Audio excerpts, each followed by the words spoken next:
Enoch Powell's River of Blood speech, as it's known, was made in 1968.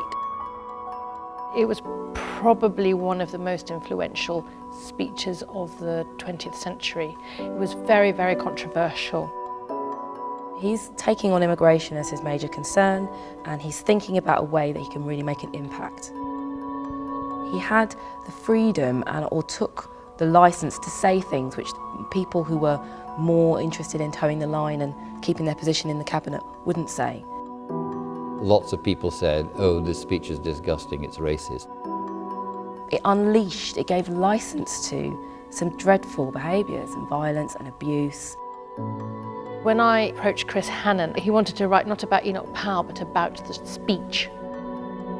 What Chris has done is brought to life a lot of the characters that are mentioned in the speech, as well as Enoch Powell, his wife, Clem Jones, who was the editor of the Wolverhampton Express and Star, and he and Enoch were really good friends. He didn't put the words in his mouth, he didn't need to. He just told him how to make sure the words got to the media, and I imagine regretted it all his life. I'm referred to in Enoch's famous Birmingham speech as the only white woman left in the street.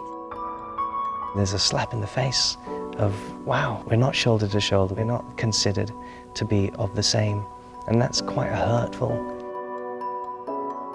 It follows Powell up to the time he made the speech, and then in the interval it switches to catch up with the story of Rose, who when he made the speech would have been a very young girl. She is a very successful Oxford academic. The play culminates in a massive head-to-head between myself and someone I consider to be my nemesis. Powell isn't a monster in this play. Powell is a human being, and Powell has very strong values and feelings, but what the play does is balance those perspectives with a myriad of other perspectives. It's true to the aspects of the man, not just the content of the speech and the reverberations.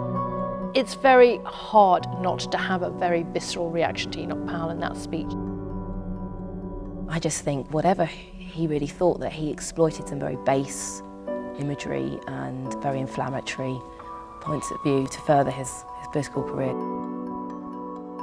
But the play is very much about identity, personal, political, social, racial, and in that sense it's incredibly resonant to where we are now. Some of the issues that he raised will never go away and are being raised again, but in a more polite manner. Farage is a very lightweight version of Enoch Powell, but it's the same impulse.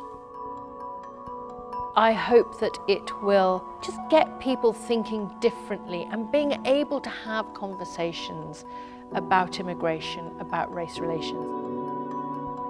How do you begin to talk to people with whom you feel you have nothing in common, you feel you're your enemies?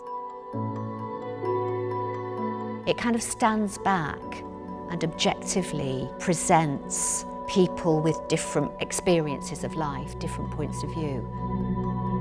The play once again asks the question, could he have put it better? Was he completely wrong? Or did he have a point? So you're challenged by this play in a way that I think is really healthy. Not always comfortable, but it's really healthy.